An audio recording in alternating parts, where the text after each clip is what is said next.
KKMD 316화 양날의 검 스텔스 제1부 천조국도 항복하게 만든 미친 유지비 절반으로 줄어들지도 모르는 F-35A 도입 수량. 미 공군이 운용 중인 전투기들의 수명 주기를 40년으로 잡고 도입비와 운용 유지비의 합으로 이루어지는 전체 총 비용을 계산해 봤을 때 4.5세대 전투기의 경우 도입비 대 운용 유지비의 비율이 약 3대7로 계산된 반면 5세대 전투기인 F-35의 경우 도입비 대 운용 유지비 비율이 대략 약 2대8 이상이 될 것이라고 예측되고 있습니다. 표면적으로 눈에 보이는 비용인 도입비보다 눈에 보이지 않는 비용인 운용 유지비가 그만큼 많은 비율을 차지한다는 뜻이죠. 그런데 관련 업계 종사자들의 설명에 따르면 이러한 비용 예상 보고서조차도 미국 내 자료들을 근거로 한 이야기일 뿐 첨단 전투기의 대부분을 수입에 의존해야 하는 나라 입장에서는 전혀 다른 이야기가 된다고 합니다. 수입 전투기의 경우 후속 정비는 더디고 비싸기 마련이고 소프트웨어 업그레이드 지원 비용도 발생하며 부품이 고장이 나거나 정비가 필요한 경우 부품을 생산국에서 직접 공수해 오거나 핵심 부품인 경우 기체 자체를 생산국까지 비행시켜 가져가야 할 수도 있으므로 여기서 발생하는 비용도 만만치가 않습니다. 거기다 해외 도입인 만큼 의사소통 행정 비용도 발생하며 생산국 방산기업이 자국 공군에게 저렴하게 판매하는 대신 해외 판매 국가에게 이익을 보전받으려 하는 경향이 있다는 사실까지 고려한다면 대한민국 같은 전투기 수입 국가가 최종적으로 짊어져야 할 4.5세대 및 5세대 전투기 도입 총 비용은 가히 우리들의 상상을 넘어서는 천문학적인 숫자가 될 수밖에 없습니다. 실제로 우리 공군이 수입해서 운용하고 있는 F-15K의 노후화 현상이 현저하게 뚜렷해지면서 제작사 보잉으로부터 청구받고 있는 각종 비용이 기하급수적으로 늘어나고 있습니다. 보잉은 59대의 F-15K를 F-15EX로 버전업 하는데 4조 이상의 어마어마한 비용을 요구하기도 했다고 알려지고 있죠. 우리 공군은 2025년까지 F-35A를 60대 도입하겠다는 계획을 세우고 있는데요. 제 개인적인 분석으로는 우리 공군이 F-35A의 도입 숫자를 60대 이상으로 늘리지는 않을 것으로 예상됩니다. F-35A의 성능이 뛰어나다는 사실은 익히 알고 있지만 우리 공군은 이런저런 사건 사고들로 인해 해외 도입 전투기가 지니고 있는 잠재적 위험성에 대해 충분히 학습이 되어 있는 상황이기 때문입니다. 한때 KF-21 같은 4.5세대 전투기 개발은 중지하고 5세대 스텔스 전투기 F-35A를 전량 수입해서 대한민국 공군 전력을 건설하자고 주장했던 군사 전문가도 있었고 이 의견에 동조하는 사람들도 많았습니다. 이런 의견을 가진 사람들은 F-35의 도입비가 7,800만 달러, 한화 약 910억으로 내렸다며 도입비 700억대로 예상되고 있는 KF-21의 미래를 어둡다고 평가하고 있죠.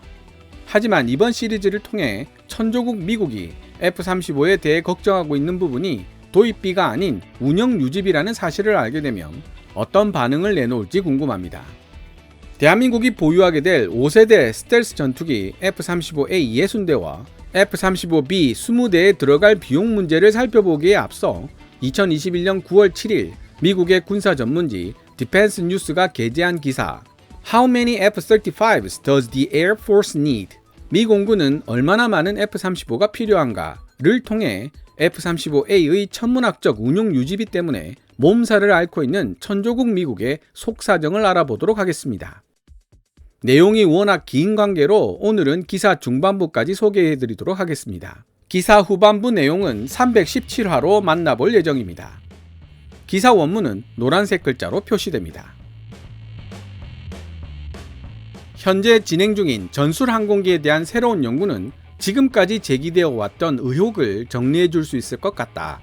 미 공군은 공언해 왔던 것과는 달리 F-35A 전투기 1763대 모두를 구매하지는 않을 것으로 보인다. 미 공군은 2023 회계 예산을 준비하는 과정에서 이 연구에 착수하고 있는 중이며 미 공군 참모총장이 지시한 대로 2030년까지 운용하는 플랫폼의 종류를 7개에서 4개로 줄이기 위해 많은 고민을 하고 있다. 미 공군이 운용할 것으로 예상되는 4가지 플랫폼은 다음과 같다. F-22의 역할을 대신할 6세대 공중우세기 NGAD, 가장 많은 수를 차지하며 미 공군 전술기의 중추를 담당할 F-35A 합동 타격 전투기, 기존 F-15CD 인벤토리를 대체할 F-15EX, 그리고 마지막으로 F-16 혹은 F-16을 대체할 신형 4.5세대 전투기가 될 것이다. F-16을 대체하게 될지도 모르는 4.5세대 신형 전투기에 대한 결정은 F-35 프로그램에 있어 가장 중요하다.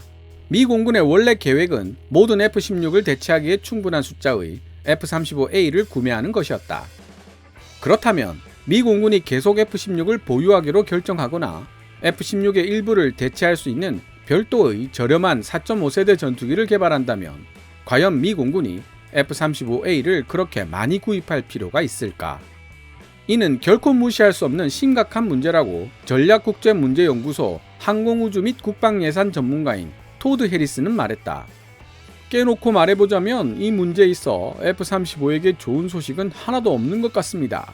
F-16을 대체할 저렴한 4.5세대 전투기의 등장과 그에 따른 F-35 필요성의 감소는 F-35 프로그램의 심각한 위험 요소가 되고 있습니다. 미 공군은 F-35 프로그램에 공식적인 변화는 없다고 주장해왔지만 현재 미 공군이 진행 중인 전술 항공기 연구는 미 공군의 전술기 목록이 어떤 구성으로 이루어지게 될 것인지를 보여주는 다양한 대안 모델들을 제공하는 것을 목표로 하고 있으며 이 대안 모델들은 아마도 예정보다 훨씬 더 작은 숫자의 F-35를 포함하고 있을 가능성이 매우 크다. 미 공군이 1763대의 F-35A를 전부 구매해 줄 것이라는 생각은 최근 10년 동안 미 국방 예산에 있어 가장 위대한 소설 작품이었다고 틸그룹의 항공우주 분석가인 리차드 아블라피아는 말했다. 우리가 정말로 이야기해야 할 주제는 F-35A의 실제 숫자입니다. 그 숫자는 결코 1763이 될 수 없습니다. 1200일까요? 1400일까요? 아니면 1000이 될까요? 그 답을 아는 사람은 아무도 없습니다. 미 공군이 보유한 전투기 재고를 근본적으로 재편하기 위한 모든 계획들은 새롭게 성립된 바이든 행정부에 의해 철저한 검증을 거치게 될 것인데 신임 공군 장관 프랭크 켄달과 미 공군 인수 책임자로 지명된 앤드류 헌터가 여기에 포함된다. 오바마 행정부 시절 미 국방부의 무기 인수 파트 최고 책임자로 일했던 켄달은 F-35가 막 개발되기 시작했던 초기 몇 년 동안 F-35 프로그램을 배임적 무기 인수 행위라고 부르며 맹렬하게 비난해 왔었다. 하지만 켄달은 공군 장관으로 재임하고 있던 지난 5월 태도를 바꿔 F-35를 세계에서 가장 뛰어난 전술 능력을 가진 전투기라고 부르며 지지하는 예전과는 사뭇 다른 모습을 보여주고 있다. 최근 F-16의 일부를 대체하기 위해 미 공군이 F-35를 구입할 것이 아니라 도입 및 운영 유지비가 훨씬 저렴한 4.5세대 전투기를 구입해야 하는 것이 아니냐는 질문을 받았을 때 켄달은 애매모호한 태도를 보였다. 그는 8월 13일 디펜스 뉴스와의 인터뷰에서 지금 우리가 해야 할 일들 중 하나는 신중하게 선택할 수 있는 옵션들을 분류하고 분석을 하기 위한 약간의 시간을 가지는 것이라고 말했다. 우리의 요구사항이 적절한지 확인하고 미래 상황에 적절하게 대응할 수 있는 컨셉을 만들었는지를 확인한 다음 그러한 능력들을 최대한 빨리 실전 배치할 수 있도록 신속하게 움직여야 합니다. 적절한 조합 찾기 Finding the right mix. 1991년 사막의 폭풍 작전에서 미 공군은 약 4,000대의 전투기를 운용했다. 시간을 빠르게 감아 2021년으로 이동해 살펴보면 미 공군이 보유한 전투기 인벤토리는 평균 28년이라는 나이를 지닌 약 2,000대의 전투기로 줄어들어 있다고 미 공군 전투사령관 마크 켈리 공군대장이 8월 16일 디펜스 뉴스와의 인터뷰에서 말했다. 러시아나 중국처럼 한때 미국보다 뒤처져 있었지만 조만간 대등한 능력을 갖추게 될 나라들을 이기기 위해서 미국은 뛰어난 역량, 더 커진 용량, 그리고 저렴한 비용이 반드시 필요하다고 켈리 공군대장은 말했다. 켈리 대장은 우리는 지난 20년 동안 자유롭게 작전을 펼쳐왔던 대게릴라전보다 훨씬 가혹해질 미래 환경에서도 경쟁하고 싸울 수 있는 능력을 갖춰야만 합니다. 이런 능력은 필연적으로 폭넓고 다양한 역량들을 요구하게 됩니다. 라고 덧붙였다. 전술 항공기에 대한 미 공군의 연구는 2030년 이후 등장할 고도의 위협을 물리치기 위해 필요한 적절한 전투기 조합을 찾아낼 수 있도록 돕는 동시에 운용 및 유지 보수에 큰 부담을 주고 있는 많은 수의 구형 전투기 타입들을 줄여나가는 계획을 수립할 수 있도록 돕는 데 그 목표가 있다. 이 전술항공기 연구는 지난 2월 미 공군 참모총장 CQ 브라운에 의해 공식적으로 알려지게 되었다. 브라운은 5월 한 행사에서 바로 이 조합이다 라고 확신이 들 만한 답을 찾을 수 있을지는 모르겠다고 솔직히 이야기한 적이 있다. 현재 우리는 7종류의 전투기 비행대를 보유하고 있습니다만 저의 궁극적인 목표는 이를 4종류로 줄여나가는 것이며 이런 방향으로 개혁시켜 나가고 있습니다. 미 공군은 이 연구의 초안을 이미 완성해 놓은 상황이지만 신임 공군 장관 프랭크 켄달이 추가 분석을 요청했다고 전략 통합 및 소요부서 참모부장 클린턴 하이노트 공군 중장이 말했다. 자체 평가를 이미 여러 차례 실시했던 미 국방부 장관실도 미 공군의 이 연구를 면밀히 조사할 예정이다. 그리고 미 국방부의 비용 및 프로그램 평가국 Cost Assessment and Program Evaluation Office, 약칭 CAP는 공군과 해군의 6세대 전투기 프로그램에 대한 검토를 수행하고 있는데 검토 대상에는 프로그램과 관련된 획득 전략, 비용, 기술적 성숙도, 그리고 일정상 발생할 수 있는 위험 등이 포함되어 있다.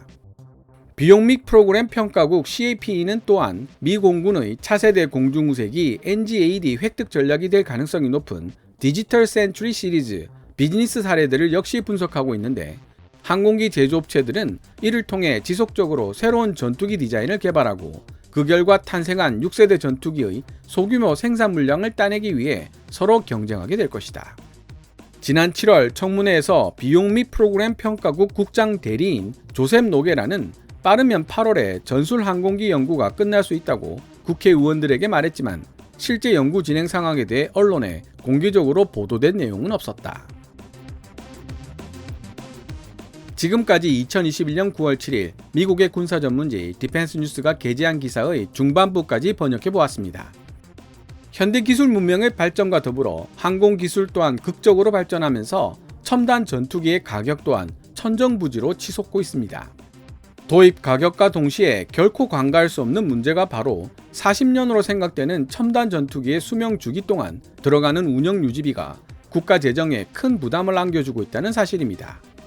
오죽하면 미 공군의 수장인 공군 참모총장의 입에서 원래 F-16을 대체하기 위해 개발했던 5세대 스텔스 전투기 F-35의 도입 수량을 대폭 감축시키고 이를 대신할 수 있는 4.5세대 전투기를 개발하겠다는 이야기까지 나왔을까요?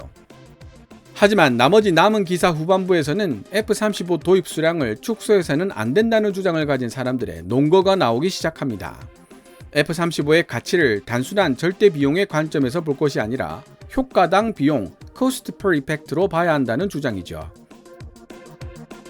F-16V 블락 7072로 대표되는 기존의 4.5세대 전투기를 포기하고 새롭게 4.5세대 전투기를 개발한다는 것은 일종의 매몰 비용 오류에 불과하며 미 공군의 예상만큼 싸게 만들어지지도 않을 것이라는 내용 또한 기사 후반부에서 발견할 수 있습니다. 제가 평소에 번역하는 기사의 2배 이상의 분량이고 제반 관련 지식이 있어야 이해하기가 수월한 전문적인 내용들일 수도 있습니다만 이번 디펜스 뉴스의 기사를 찬찬히 뜯어보면 대한민국이 만들고 있는 4.5세대 세미 스텔스 전투기 KF-21에 대한 많은 영감을 얻을 수가 있습니다. 아직 개발 단계인 KF-21이기는 하지만 너무나도 비싼 운영 유지비를 장기간 필요로 하는 5세대 스텔스 전투기로 인해 발생할 수밖에 없는 틈새 시장이 당초 예상보다 클 수 있으며 우리 정부와 한국항공우주산업 카이가 KF-21의 운영 유지를 위한 준비를 어떻게 해 나가느냐에 따라 전 세계를 누비는 전투기가 될 가능성도 있다는 사실을 발견하게 됩니다. 마침 KF-21의 개발 단계에 있어 운영 유지 전략에 대해 전문가들이 서술한 논문이 국내에 발표되어 있어 기회가 된다면 시청자 여러분들과 함께 그 내용을 공유해 보도록 하겠습니다. 2021년 9월 7일 미국의 군사 전문지 디펜스 뉴스가 게재한 기사의 후반부 내용과 KF-21이 세계 무대에서 두각을 나타낼 수 있을 가능성 및 그에 따른 제 사견은 다음 317화에서 함께 살펴보도록 할 예정입니다. 오늘 KKMD에서 준비한 내용은 여기까지입니다. 좋아요와 구독 신청은 제작자에게 큰 힘이 됩니다. 방송된 내용들은 KKMD 블로그에서도 읽어보실 수 있으며 후원 멤버로 가입해 주시면 영상 제작 지원과 더불어 업로드된 영상을 더 일찍 만나보실 수 있습니다. 지금까지 시청해 주셔서 감사합니다. Kevin's Military Channel KKMD